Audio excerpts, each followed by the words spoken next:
శ్రీమాత్రే నమః. నేను చాలా వీడియోస్లో చెప్తూ ఉంటాను, స్నానం చేసి వంట చేయండి, అలా చేస్తే భగవంతుడికి నివేదన పెట్టచ్చు, అది ప్రసాదం అవుతుంది, అప్పుడు ఆరోగ్యం బాగుంటుంది అని.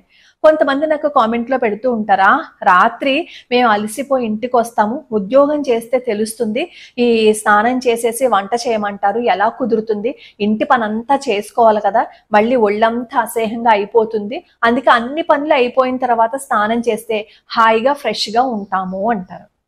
స్నానం చేయమంటుంది ఎవరి కోసం? నా కోసమా? లేదు అంటే దేవుడి కోసమా? కాదు. ఎవరు స్నానం తొందరగా చేస్తే వాళ్ళ ఆరోగ్యం బాగుంటుంది. అసలు పొద్దున్నే స్నానం చేయమంటారు. పొద్దున్నే లేవగానే కరదర్శనం చేసేసుకున్న తర్వాత భూమాతకి నమస్కారం పెట్టుకుని తర్వాత కాలకృత్యాలు తీర్చేసుకుని దంతధావనం చేయమంటారు. ఎందుకు? మనలో రాత్రి పడుకున్నప్పుడు ఏదైతే విద్యుత్ శక్తి ఎక్స్ట్రా పుడుతుందో అది ముఖం కడుక్కున్నప్పుడు బయటికి వెళ్ళిపోతుంది కాస్త. స్నానం చేసేసారు అని అనుకోండి, పూర్తిగా ఎక్స్ట్రా వచ్చిన ఈ విద్యుత్ శక్తి ఏదైతే ఉందో అది బయటికి వెళ్ళిపోతుంది. మన పెద్దవాళ్ళు అంటారు కదా, రాత్రి పడుకున్న బట్టలతో పొద్దున్నే ఇల్లంతా తిరక్కండి అని. ఎందుకు? రాత్రి పడుకున్నప్పుడు మన శరీరం కొన్ని మృత కణాలని వదిలిపెడుతుంది. అందుకే నిద్రపోయినప్పుడు ఆ బెడ్షీట్ను కూడా మార్చమంటారు, లేదంటే కనీసం దులిపైనా సరే మంచం మీద మళ్ళీ వేయమంటారు. ఆ మృత కణాలన్నింటినీ మంచం మీద ఆ దుప్పట్ల మీద ఉండిపోతాయి కాబట్టి. మన పెద్దవాళ్ళు ఏమీ పిచ్చాళ్ళే పెట్టలేదు. వాళ్ళు చెప్పిన ఆచారాలన్నింటినీ మనం కొట్టి పడేసి ఆ నాన్ సెన్స్ ఇదంతాను, ఏం పర్వాలేదు, మొత్తం అన్ని పనులు అయిపోయిన తర్వాత స్నానం చేద్దాము అంటారు. సరే, అలా నాన్ సెన్స్ అని అనుకునే వాళ్ళ కోసం నేను చెప్పటం లేదు. నిజంగా సదాచారం పాటించాలి అని అనుకున్నప్పుడు, ఈ సదాచారం అంటే మనకి ఆరోగ్యం కోసం మన పెద్దవాళ్ళు మన ఋషులు పెట్టారు. ఈ ఆధ్యాత్మికతకి లింక్ చేస్తే అయినా కనీసం వాళ్ళ ఆరోగ్యాన్ని వాళ్ళు బాగు చేసుకుంటారని చెప్పారు. కానీ మనం దాన్ని పూర్తిగానే భ్రష్టు పట్టించేసాం. అసలు సెలవు వస్తే చాలు 10-11 అయిపోతుంది కొన్నిళ్లలో స్నానం చేయడానికి. కొంతమంది అయితే స్నానం సాయంత్రం వరకు చేయరనుకోండి, అఫ్ కోర్స్ సాయంత్రం చేస్తారు స్నానం. స్కూల్కి వెళ్ళే పిల్లలు, అలాగే ఉద్యోగస్తులు కరెక్ట్గా ఈ ఆఫీస్కి వెళ్లే ముందు అరగంట ముందు, లేదంటే స్కూల్కి వెళ్ళే అరగంట ముందు నిద్రలేస్తారు. లేచి ఏం చేస్తారు, ఆ పళ్ళు కూడా సరిగ్గా తోమకుండా గబగబా ఈ బాత్రూంలోకి వెళ్ళిపోయి 2 చెంబులు నీళ్లు టప్ టప్ అని పోసేసుకుని బయటకు వచ్చేస్తారు. ఆ ఒళ్ళు కూడా సరిగ్గా తుడుచుకోకుండా, టైం అయిపోతుంది, కొంచెం ఆలస్యం చేస్తే బస్సు వెళ్ళిపోతుంది, అందుకని చెప్పి మనం ఏదైతే నిదానంగా చెయ్యాలో దాన్నేమో చాలా స్పీడ్గా చేసి మన ఆరోగ్యానికి మనమే చేటు తెచ్చుకుంటున్నాం. ఒక అరగంట ముందు లేవచ్చు కదా, స్కూల్కి వెళ్ళేటప్పుడైనా ఈ ఆఫీస్కి వెళ్ళే వాళ్ళైనా అరగంట ముందు లేస్తే హాయిగా చక్కగా స్నానం చేయొచ్చు కదా. స్నానం ఎందుకోసం చేస్తున్నాము? శరీరంలో ఎక్స్ట్రా వచ్చే ఈ విద్యుత్ శక్తి బయటికి వెళ్ళిపోవాలి. లోపల అలాగే ఉండిపోయింది అని అనుకోండి, మన ఆరోగ్యం పాడవుతుంది. అందుకే స్నానం చేయమంటారు. వీలైనంత తొందరగా చేసేయండి అని చెప్పడానికి కారణం అనమాట. 7 తర్వాత స్నానం చేస్తే రాక్షస స్నానం అని ఎందుకంటారు? ఆ రాక్షస స్నానము అన్నాం అనుకోండి, వెంటనే కింద కామెంట్లు పెడతారు, ఎలా కుదురుతుందండి 7 లోపు చేసేయాలి అంటే. 7 లోపు చేసేయాలని ఎందుకన్నారు? ఆ రాక్షస స్నానము అంటేనా కనీసం తొందరగా చేస్తారని.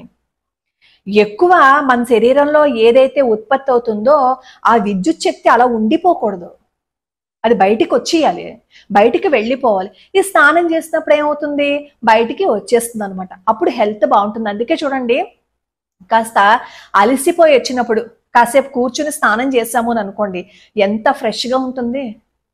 అలా మన శరీర ఆరోగ్యం కోసం మనం చేయవలసిన స్నానాన్ని ఏదో తూతూ మంత్రంగా చేసి మనం వచ్చేస్తున్నాం. కాబట్టి తొందరగా స్నానం చేయండి, తొందరగా స్నానం చేసి అప్పుడు వంట చేయండి.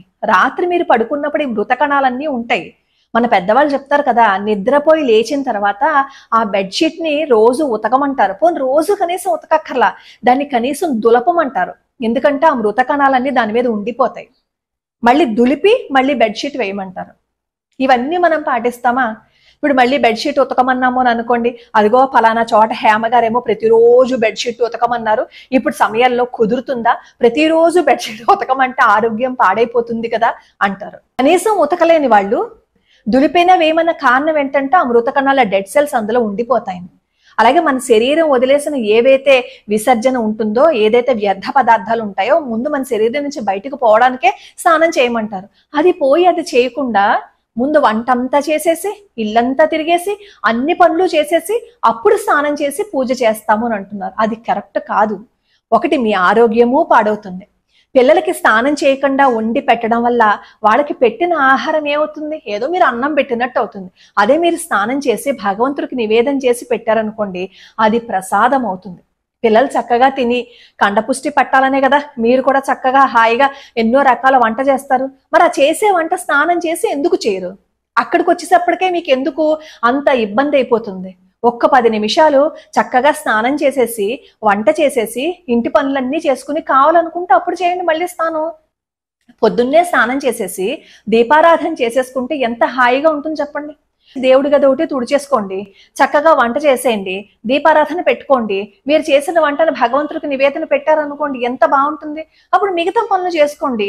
అప్పుడు ఒకవేళ ఇంకా మీకు ఏదైనా అసౌకర్యంగా ఉండి ఈ బట్టలు ఉతికిన నీళ్ళన్నీ మీద పడిపోతున్నాయని అనుకుంటే అప్పుడు కాస్త చెంబుడు నీళ్లు పోసుకోవడమో, లేదు అంటే కాళ్ళు చేతులు కడుక్కుని మళ్ళీ ఆ డ్రెస్ మార్చుకోవడమో చేయొచ్చు కదా. మన చేతుల్లోనే ఉంది కదా. మనమేమో అలసిపోకూడదు. అన్నీ మనకి సౌలభ్యంగా ఉండాలి అంటే అది కుదరని పనండి. కొన్ని మనం పాటించాలి. ఏ ఆరోగ్యం కోసమైతే ప్రతి నిత్యం మనం కొట్టుకుపోతూ ఉంటామో ఆ ఆరోగ్యం బాగుండాలి అంటే వీలైనంత పెందరాడే స్నానం చేసి అప్పుడు వంట చేసి పిల్లలకి పెట్టండి. అలాగే స్నానం చేసేటప్పుడు చిన్న పిల్లలు, అంటే పెద్దవాళ్ళని నేను చెప్పటం లేదు, చిన్న పిల్లలు ఒక పొరపాటు చేస్తూ ఉంటారు. చిన్నపిల్లల్ని మనం స్నానానికి తీసుకొచ్చామని అనుకోండి, ఆ బకెట్ నీళ్లలో ప్రతిబింబం కనిపిస్తుంది కదా. ప్రతిబింబం కనిపించగానే వాళ్ళ ముఖం కనిపించగానే వాళ్ళు కేరింతలు కొడుతూ ఉంటారు. పెద్దవాళ్ళు కూడా భలే నవ్వుతున్నారు కదా అని చెప్పి కాసేపు వాళ్ళ ముఖాన్ని నీటిలో చూపిస్తూ ఉంటారు. అలా చూపించకూడదు. ఇంద్రుడు అంతటి వాడిని కూడా దరిద్రుణ్ణి చేస్తుంది అంటారు మన పెద్దవాళ్ళు. కాబట్టి ఆ తప్పు చేయకండి. అలానే స్నానం చేయడానికి లోపలికి వెళ్ళిన తర్వాత వీళ్ళు ఏం చేస్తారు అంటే టవల్తో తుడుచుకోరు. చేత్తో ఇలా ఇలా ఇలా అంటారు ఆ ఒంటి మీద నీటిని. అలా అనకూడదు. అలా అనకుండా ముందు టవల్తోనే తుడుచుకోవాలి. ఈ చేత్తో ఎందుకు ఇలా దులుపుతారు అంటే ఆ టవల్ తడిసిపోతుందేమో, మళ్ళీ ఆ తడిసిపోయిన టవల్నే మనం కట్టుకోవాలి కదా అని ఉద్దేశంతో చేత్తో ఇలా అంటూ ఉంటారు. అలా కాకుండా టవల్తోనే తుడుచుకోవాలి. తర్వాత కొంతమంది తలస్నానం చేసిన తర్వాత ఏం చేస్తారు తెలుసా? ముఖ్యంగా మగవాళ్ళు చేస్తూ ఉంటారు ఈ పొరపాటు పని. అదేంటంటే తలస్నానం చేసేసిన తర్వాత ఒకసారి మామూలుగా తుడుచుకుంటారు, ఏదో పైకి తుడుచుకుంటారు మరి నీళ్లు కారిపోకుండా. కానీ బయటకు వచ్చిన తర్వాత తలని విదిలిస్తారు. అలాగే చేత్తో ఇలా ఇలా ఇలా ఇలా అంటారు. అది ఆడవాళ్ళు కూడా చేస్తూ ఉంటారు. ఈ జుట్టు తడిగా ఉందనుకోండి ఇలా ఇలా ఇలా అలా చేత్తో విదిలిస్తూ ఉంటారు. అలా చెయ్యకూడదు అని చెప్పి చరకుడు చెప్పాడు. అలా చేయకండి. ఒకవేళ ఆ జుట్టు తడిగా ఉందని అనుకోండి, దానికి గుడ్డ చుట్టేసుకోండి.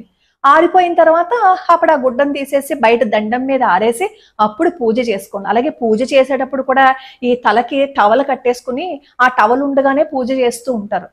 అలా కూడా చేయకూడదు. కొన్ని మన పెద్దవాళ్ళు ఎందుకు పెడతారు అనేది మనం అర్థం చేసుకున్నామంటే మన జీవితం బాగుంటుంది. ప్రతి దాంట్లోనూ ఏదో ఒక కారణం ఉంటూనే ఉంటుంది. ప్రతి దాన్ని కొట్టి పడేసి ప్రతి దాన్ని ఇది మూర్ఖత్వం, ఇది మూఢత్వం, ఇది ఎందుకో పెట్టారు, అప్పటి కాలంలో పెట్టారు, ఇప్పటి కాలానికి కాదు అని కొట్టి పాడేస్తే పాడైపోయేది మన ఆరోగ్యమే. ఇంకొక మంచి విషయంతో మళ్ళీ కలుసుకుందాం. లోకా సమస్తా సుఖినో భవంతు, సర్వే జనా సుఖినో భవంతు.